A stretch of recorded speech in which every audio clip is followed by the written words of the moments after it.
think the last 2 years you've been second in your division and you showed a lot of maturity, but now you've lost 6 in a row twice. Did you think your team was past that, of not getting into these long losing streaks? Sure, yeah. Lots of reasons for why the Oilers are playing the way they are in terms of winning and losing. What do you think is the #1 reason for the losses now? Is there one thing that you, in your own mind, you're saying we got to get better at that? Yeah, we have to get better at everything. Would you like to expand on that? No. You can do that. You know everything. Why are you so pissy, Leon? Why are you so pissy? I'm not. I'm just answering your... Yeah, you are. Whenever I ask you a question. I gave you an answer. Not a very good one.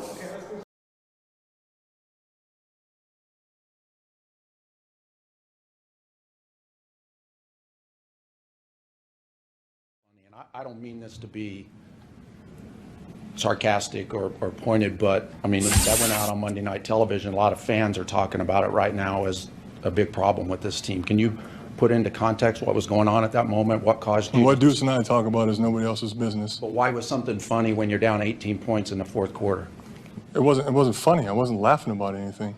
The camera showed you laughing. Okay, that's fine. That's fine. That's fine. Commented about it. That's fine. That's fine. I'm not laughing about it. You think this is funny? I take this serious. I'm not. Real serious. I put my heart and soul into this every single week. All I'm saying is the camera showed you. I'm just telling you right now what I do every single week. Every single week, I put my freaking heart and soul into this. I study my ass off. I don't go out there and laugh. It's not funny. It's not fun. Nothing's funny to me. I don't want to go out there and get embarrassed on Monday Night Football in front of everybody. That's why I'm asking you what. I'm telling you right now, we're talking. Deuce and I are talking. So I don't get the context in I'm done. So y'all can sit here and ask me all the questions y'all want to. I'm going to answer with the same answer. So No, I'm asking. y'all can shoot if y'all No, it was please. on the read. I don't think so. you're I'm next. gonna play. I'm here so I won't get fined. This guy's such a Please don't push me. I'll answer your questions. I've tried to be as honest as possible Your feeling about with it? that, but I'm not going to go into You know, your level of confidence that you'll be back here again. What you think? I'm on the team. What you say? Nah, it's over. I'm here, so That's what you want to hear? Yes. You just come out there, they review what, and they see what they want to see. They don't want to hear us, what we got to say. They don't want to hear the players. That's why I don't read the newspaper. Because it's garbage. And the editor that let it come out is garbage. Take a second and put yourself in those athletes' shoes, skates, or cleats. Answering questions about your faults and mistakes after tough seasons and bad losses is mentally grueling, and you'd be pissy too. Well, these moments come from team press conferences and media availability, opportunities where journalists are given direct access to athletes before and after games.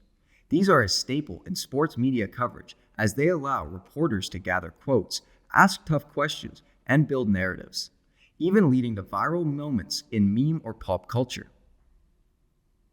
You guys lose this game or did the Jazz win this one? What? Bro, what are you talking about, man? Bro, I'm out, man. I've seen any penalties in my life. I've never seen anything like it. It was absolutely atrocious, but you know what? The Americans had our flag on their floor in the dressing room, and now I want to know if they want us to sign it. While they're vital, these conferences and interviews are just one part of the sports media machine. With the rise of the internet and social media, sports coverage has expanded far beyond just a 5-minute segment you see on the nightly news. It includes websites like The Athletic, podcasts like New Heights, and TV programs such as First Take. With this wide array of coverage, they are spreading stories, narratives, and discussions a lot faster than usual. As a result, sports media plays a major role in shaping the way athletes and teams are perceived. Coverage can affect the confidence, performance, and reputation of teams or athletes, sometimes even influencing the decisions of an entire organization. To break down these effects, we will examine 3 areas: performance, reputation, and organization, or as we will refer to later in this video, the P.R.O.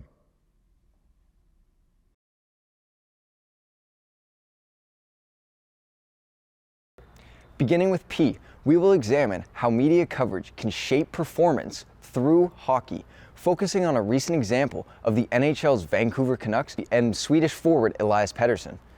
In this case, relentless sports media coverage and journalism didn't just report on a controversy, it fueled it. It created distractions and contributed to the decline in Elias Pettersson's and the Vancouver Canucks' performance altogether, before ultimately making them trade away one of their best players. For context, Vancouver enjoyed their best season in nearly a decade during the 23-24 NHL season.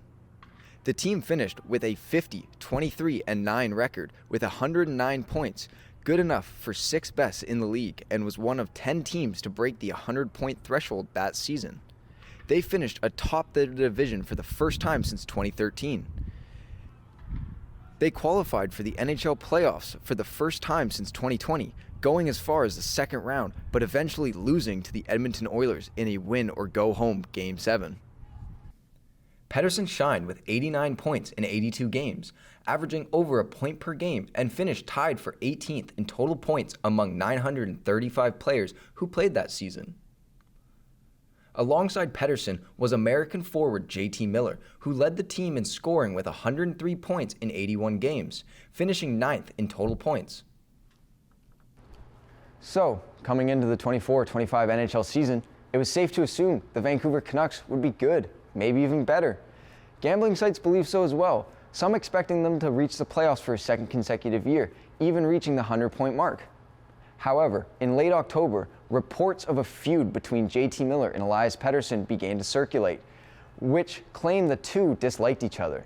This caught attention throughout the media after a clip of the two being overly rough in practice was leaked.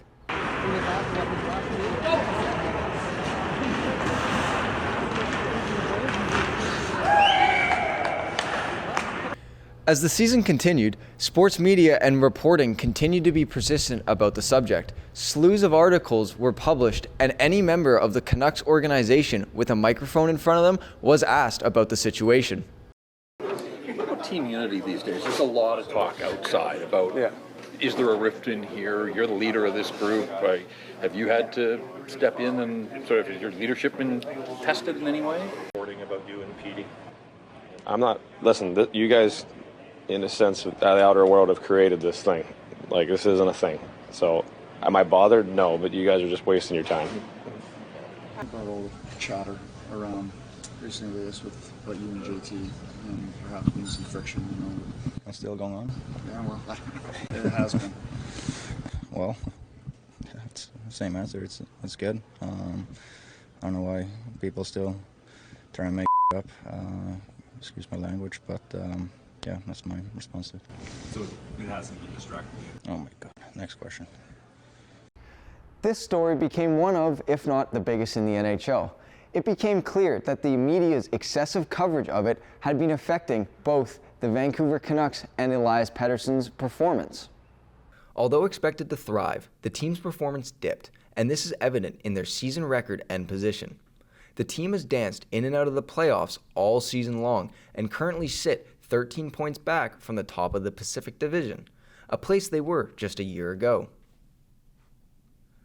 Individually, Pettersson has seen an enormous drop-off in production with 41 points in 61 games thus far and is on pace to finish with 53 points in 82 games.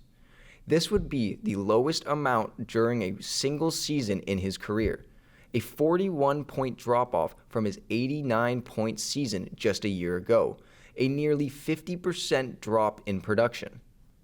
However, the situation finally peaked in February as the Canucks traded JT Miller, a member of this reported feud, to the New York Rangers in exchange for players and a first-round draft pick, finally putting an end to the story and feud, but not the poor performance from the Vancouver Canucks. In the end, the feud, which was later confirmed by Vancouver Canucks president Jim Rutherford, which could have been resolved within the locker room and behind closed doors. However, since the media publicized the issue, the team's morale and chemistry took a hit. This created a distraction, leading to the team's poor performance. This was also confirmed by Jim Rutherford in a January interview, saying, When you don't have chemistry, it's hard to be that consistent team because there's too much going on in the room for everyone to concentrate on what they're supposed to do. The Canucks' struggles weren't just about hockey. The media's obsessive coverage and reporting of internal issues derailed the performances of a team that was expected to thrive. It brought Pettersson's performance to a career low and forced Vancouver to part ways with a key player in Miller. This case is a reminder that sports media isn't just a passive observer. It can shape narratives, influence outcomes, and sometimes even change the future of an entire franchise.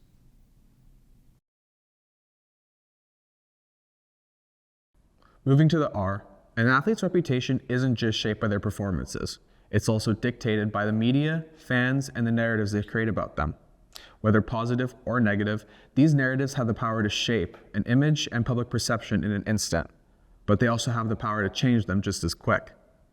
And these narratives can emerge for really any reason. A player's habits of fighting in hockey may earn them the reputation of a brawler, like with New York Rangers' Matt Rempe, who got in a brawl just one game into his NHL career.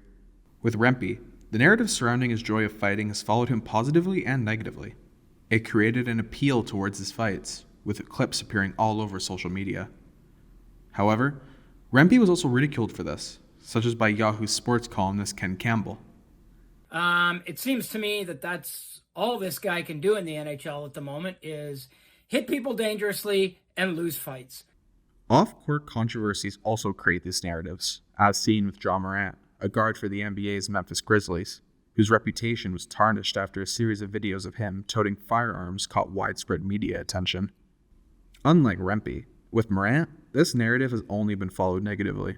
Before the videos, Morant was one of the NBA's most exciting players, having just signed a 5-year, $193 million contract and being named an NBA All-Star the season prior. After the videos, Morant was heavily ridiculed by the media, with analysts such as NBA legend Charles Barkley criticizing him on national television ahead of an NBA game. Yo, man, when you're making $100 million a year to play sports, your life changes. There are certain rules and regulations you have to live by, plain and simple. You can't do stupid stuff. That's the trade-off. Morant even lost a multi-year sponsorship with Powerade following the situation, and his signature Nike shoes were pulled from online and flagship stores. Rempe and Morant are just two small examples of the power that media holds when building these reputations and narratives, but few better illustrate it than Ben Simmons, a forward for the Los Angeles Clippers and former NBA first overall pick, who has seen a fair share of media coverage throughout his 9-year career. Beginning as a highly touted high school prospect, being ranked number 1 in his high school class, and coming into the NBA, was deemed by sports media as the future face of the league. For the first time in 10 to 12 years, I look at the NBA, which I've watched for 4 decades, and I say this now with Ben Simmons. Hey, LeBron, we're good, bro. You can go. To the people of the Philadelphia area, the future is here. Number 1 pick, Ben Simmons. Let's go, baby! The narratives built around Simmons between 2016 and 2021 were nothing short of positive, and sports media coverage helped boost this positive reputation for him. Outlets cited Simmons as making an impact in the league, and even how the game was played. He was even dubbed as a key piece on a championship team. However, that same media coverage and fans who built Simmons up would be the same ones to tear him all down, and all in the span of just one NBA postseason. To begin, we'll bring you back to the 2021 NBA playoffs, where the first-place Philadelphia 76ers, featuring our friend Simmons, faced off against the 5th-place Atlanta Hawks in the Eastern Conference semifinals. Philly was the heavy favorite, with betting sites listing them as minus 200-odd favorites to win the series and move closer to an NBA championship. However, after 7 games, the Hawks shocked the NBA world, eliminating the Sixers on their home court in front of an active Philadelphia crowd.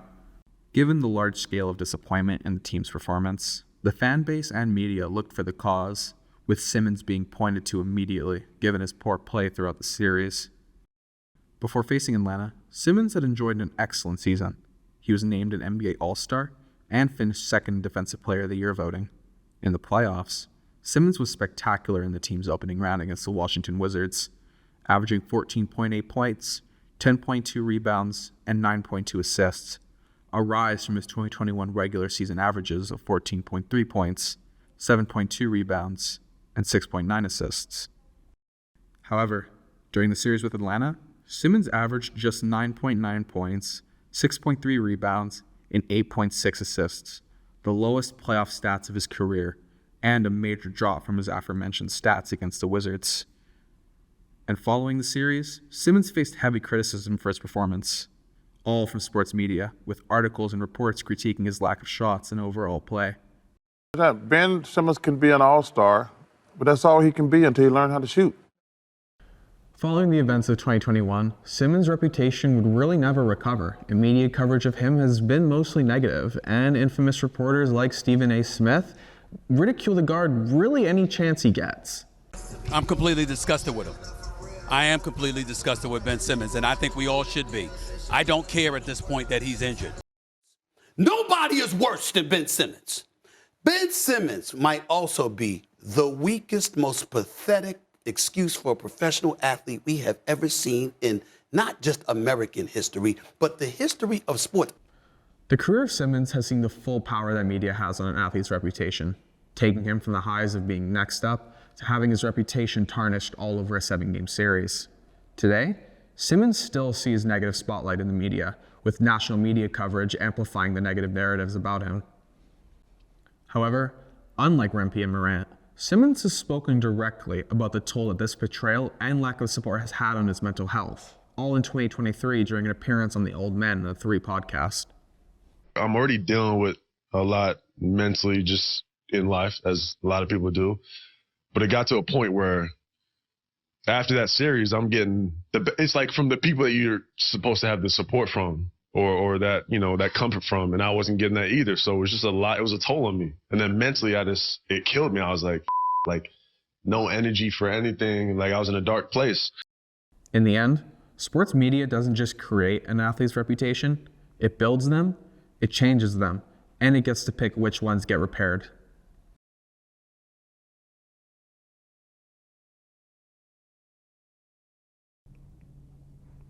Closing out our acronym is O for organization, and how sports media, from its power to attract new fans and audiences, could have influence in an organization's decisions. This aspect is best shown through the case of Formula One, the world's leading and fastest growing motorsports league, and one that has seen a wave of new fans over the past several years. The sport's growing fan base, particularly in North America, has been boosted by additions like the Las Vegas Grand Prix in 2023, which drew in 1.3 million viewers, and new teams such as Audi and Cadillac are also set to join in the upcoming seasons. However, one of the biggest drivers of this new viewership is the league's popular Netflix reality show, Drive to Survive. The show premiered on Netflix in 2019 and has since had 7 seasons hit the platform. In 2023, the show even saw 6.3 million viewers tune in. Now, Drive to Survive and F1's other major additions have heightened the sport's media coverage, leading to a bigger audience and also changing how the sport's governed, pushing decision makers to prioritize spectacle over integrity. For reference, the 2021 Abu Dhabi Grand Prix was the last race of the season, so it had a little bit of a spotlight. But that spotlight was made even bigger by the fact that Max Verstappen, a driver with Red Bull Racing, and Lewis Hamilton, a driver with Mercedes who at this point had won 6 consecutive titles, a little impressive, were tied in points at 369.5, which meant that coming into this race, one of them was leaving with a title.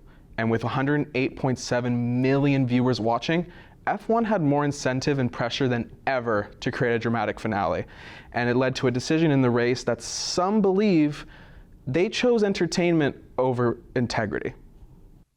As Nicholas Latifi of Williams Racing would crash, forcing a yellow flag and safety car, meaning the race was momentarily slowed. What made the Abu Dhabi Grand Prix so controversial, and a key example in F1 prioritizing entertainment, was race steward Michael Massey's last-minute rule change, one that strayed very far from F1's strict rulebook. Initially, Massey called for no cars to relap, leaving a busier path between Verstappen and Hamilton. However, in a very shocking decision, Massey changed his mind and allowed only the 5 cars between Hamilton and Verstappen to relap, which meant Verstappen had a very clear path to catch Hamilton. The decision strayed far away from the FIA rulebook, as Massey did not allow every car to relap, only those 5, and ultimately led to his firing on February 17, 2021, shortly after the Grand Prix. However, it did lead to one of F1's most iconic moments, one that saw Verstappen and Hamilton face off with one lap, all for the 2021 F1 championship. Ultimately, Verstappen won and hoisted his first F1 championship. But the events in Abu Dhabi highlighted the growing divide between sporting integrity and media spectacle. Massey's unprecedented decision created a thrilling moment that fans will remember, but it also raised serious concerns about the organization's integrity and priorities. The outcry from Formula One fans after the Grand Prix rose, and many took to the internet to ridicule the FIA and F1 as a whole. Many claimed Hamilton was robbed, even sparking the creation of a Change.org petition to give Hamilton the 2021 title due to the rule change. It received over 100,000 signatures. However, for Max Verstappen!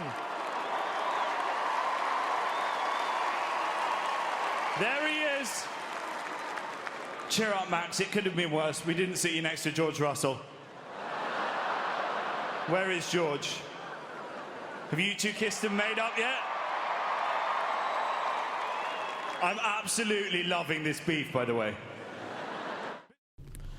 Drivers like the previously mentioned Verstappen, now a 4-time world champion, have gone on record to express their dislike of participating in the show's narratives, even coming out and calling them fake directly, saying in an article with Formula One Netherlands, "I've worked on Drive to Survive in previous seasons, and then quotes were applied to other situations I didn't even talk about in regards to the show's manipulation through editing, then bluntly stating, Drive to Survive faked a lot of things.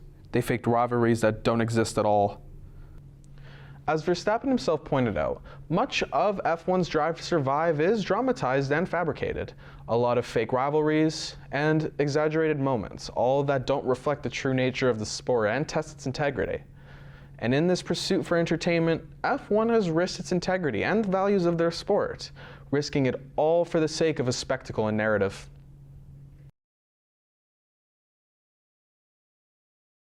In conclusion, after analyzing the P.R.O, it is clear that sports media impacts performance, reputation, and organizational operations, which can be seen through story coverage, narrative building, and influence. Through the case of Elias Pettersson and the Vancouver Canucks, we saw how sports media can affect on-ice performance and team morale, all by putting a spotlight on internal issues. The altercation between Elias Pettersson and JT Miller was amplified through sports media coverage. Publicizing the situation and causing a locker room division could explain the recent dip in player and team performance. Publicizing the issue played a role in the Canucks moving a key player in Miller, which, without the media pressure, may have never needed to happen. Before 5 o'clock in Dallas, JT Miller walking into the American Airlines Center on the heels of his teammates and into the dressing room. About 25 minutes after that, he was walking back out of the building. He had waived his no trade and he was going back to the New York Rangers. Beyond performance, we saw how sports media shapes, controls, and even redefines an athlete's reputation, as shown in the case of Ben Simmons.